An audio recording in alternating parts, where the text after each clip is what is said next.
ICC ने men's T20I cricketer of the year award के लिए नॉमिनीज की लिस्ट का ऐलान कर दिया है और इस लिस्ट पे अगर आप नजर डालें तो यहाँ 4 बड़े नाम शामिल हैं। जहां पर भारत के तरफ से जो सबसे बड़ा नाम शामिल है वो है तेज गेंदबाज अर्शदीप सिंह का। अर्शदीप सिंह जिन्होंने भारत को T20 वर्ल्ड कप का खिताब और साथ ही कई सारी सीरीज विन में अहम भूमिका निभाई थी भारत के लिए। इसके अलावा इस लिस्ट में दूसरा नाम है पाकिस्तान के पूर्व कप्तान बाबर आजम का, जिन्होंने बल्ले से पाकिस्तान के लिए शानदार प्रदर्शन साल 2024 में किया। वहीं इस लिस्ट में तीसरा नाम है ऑस्ट्रेलिया के धुआंधार बल्लेबाज ट्रेविस हेड का, जिन्होंने अपने बल्ले से बेहद शानदार प्रदर्शन किया और उन्होंने इस नॉमिनीज की लिस्ट में अपनी जगह बनाई। वहीं इस लिस्ट में आखिरी नाम है सिकंदर रजा, जिम्बाब्वे के सिकंदर रजा, जिन्होंने बल्ले और गेंद दोनों से ही साल 2024 में बहुत शानदार प्रदर्शन किया, जिसकी बदौलत उन्होंने इस नॉमिनीज की लिस्ट में अपनी जगह बनाई है। और सबसे पहले बात कर लेते हैं भारत के तेज गेंदबाज अर्शदीप सिंह की। अर्शदीप सिंह ने साल 2024 में बहुत शानदार प्रदर्शन किया भारत के लिए। इसके अलावा उन्होंने सबसे अहम भूमिका निभाई थी भारत को T20 वर्ल्ड कप का खिताब जिताने में, जहां पर वह भारत के लिए सबसे सफल गेंदबाज रहे। उन्होंने T20 वर्ल्ड कप के पूरे कैंपेन में भारत के लिए 17 विकेट चटकाए थे। इसके साथ ही वे भारत के सबसे ज़्यादा विकेट चटकाने वाले गेंदबाज रहे थे पूरे T20 वर्ल्ड कप कैंपेन में। इसके अलावा उन्होंने साल 2024 में 18 T20I मुकाबले खेले, जहां पर उन्होंने बेहद शानदार प्रदर्शन किया और 36 विकेट उन्होंने पूरे साल में चटकाए थे।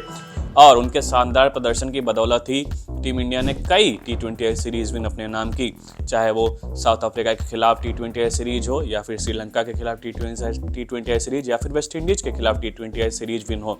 इन तीनों ही सीरीज विन में भारत के लिए अर्शदीप सिंह ने एक बहुत बड़ी अहम भूमिका निभाई थी।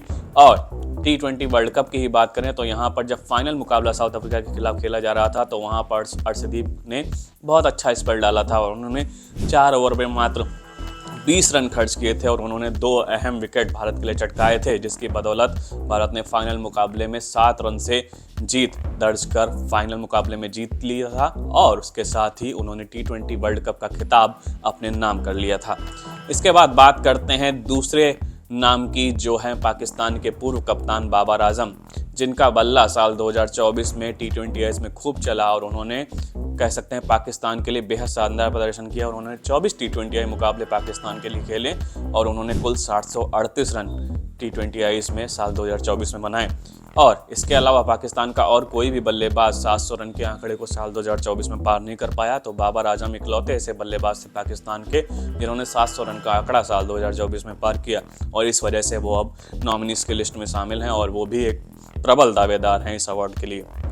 वहीं बात करें इस लिस्ट में तीसरे नाम की, जिसका बल्ला चाहे कोई भी फॉर्मेट रहा हो वहाँ खूब चला है, वो ऑस्ट्रेलिया के धुआंधार बल्लेबाज ट्रेविस हेड, और जिन्होंने हर प्रतिद्वंदी को नाक को चने चबवाए हैं। जिस तरीके से उन्होंने साल 2023 और साल 2024 में परफॉर्म किया और साल 2024 में T20I men's cricketer of the year के अवार्ड के लिए उनका भी नाम शामिल है और उन्होंने 15 T20I मुकाबले साल 2024 में खेले, जहां पर उनके बल्ले से 539 रन निकले हैं, जिसकी बदौलत उन्हें इस लिस्ट में शामिल किया गया है और वो भी एक प्रबल दावेदार हैं। और इस लिस्ट में चौथा और आखिरी नाम है जिम्बाब्वे के सिकंदर रजा का, जिन्होंने बल्ले और गेंद दोनों से ही बहुत कमाल करके दिखाया और उन्होंने बल्ले से 573 रन बनाए हैं और जबकि उन्होंने 24 विकेट भी चटकाए हैं। और जिस तरीके से उन्होंने एक ऑलराउंड प्रदर्शन दिखाया है अपनी टीम के लिए और जिस तरीके से उन्होंने दोनों ही तरीके से शानदार प्रदर्शन किया है, वो एक प्रबल दावेदार बन जाते हैं इस अवार्ड के लिए। लेकिन अभी जिस तरीके से चीज़ें सामने आ रही हैं, क्योंकि भारत ने अर्शदीप सिंह के शानदार प्रदर्शन की बदौलत T20 वर्ल्ड कप का खिताब भी जीता, ऐसे में उनकी दावेदारी और भी ज़्यादा प्रबल हो जाती है। अब आप भी अपनी राय हमारे साथ कमेंट सेक्शन में साझा कर सकते हैं कि कौन हो सकता है इस अवार्ड का विनर। आप हमारे साथ कमेंट सेक्शन में अपनी राय साझा कीजिए। हम इसी तरीके के अपडेट्स के साथ आगे भी आपके साथ जुड़े रहेंगे। आप देखते रहिए क्रिकेट नेक्स्ट। बहुत बहुत धन्यवाद।